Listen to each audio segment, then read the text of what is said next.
10. global er jo en helt ny klasse, så der er faktisk ikke nogen af os, der har prøvet at gå i den, men vi har hørt en hel masse om den. Hvorfor hedder linjen 10. global?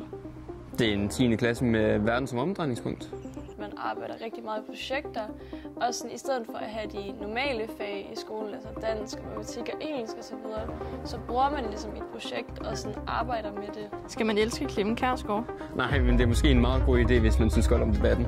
Hvad kommer man omkring? Noget lokalt, noget nationalt og noget internationalt. Et eksempel kunne måske være de der papsugerør. Ej, det er så irriterende. Ja, men jeg føler et ret godt eksempel af, sådan, når noget politisk og sådan noget business smelter sammen og sådan får indflydelse på vores hverdag også. Jeg synes, det lyder super spændende, at man får muligheden for at kunne være i en klasse, hvor man rent faktisk kan lære om samfundet. Og det er jo ligesom sådan kernen i 10. global, at det ligesom er altså dynamikken mellem os, og så det lokale, og så også business, og så selvfølgelig altid det her politiske aspekt. Kommer med på folkemødet på Bornholm. Ja.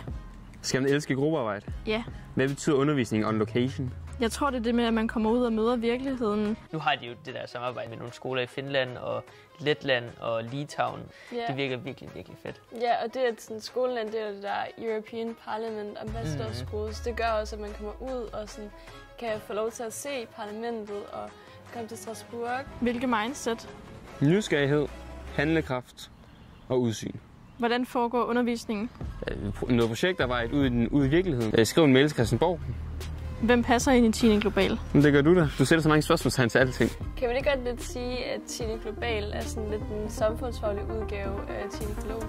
Jo, det kunne man faktisk godt. Altså det der med, at de der projekter, man ligesom laver, at de ligesom altid har et centrum af det politiske. Nu, når man har været igennem hele folkeskolen, så er det meget fedt at have et fag, hvor at man laver projekter, hvor dansk, engelsk og matematik, det bare bliver flettet naturligt ind. Ja, jeg tror også virkelig, det er et fag, hvor man virkelig får pulsen op, hvor man bliver uenig med hinanden. Ja, ligesom Clement Kjersgaard siger, så jo mere uenig man er, jo pænere skal man tale til hinanden. Ja, lige præcis.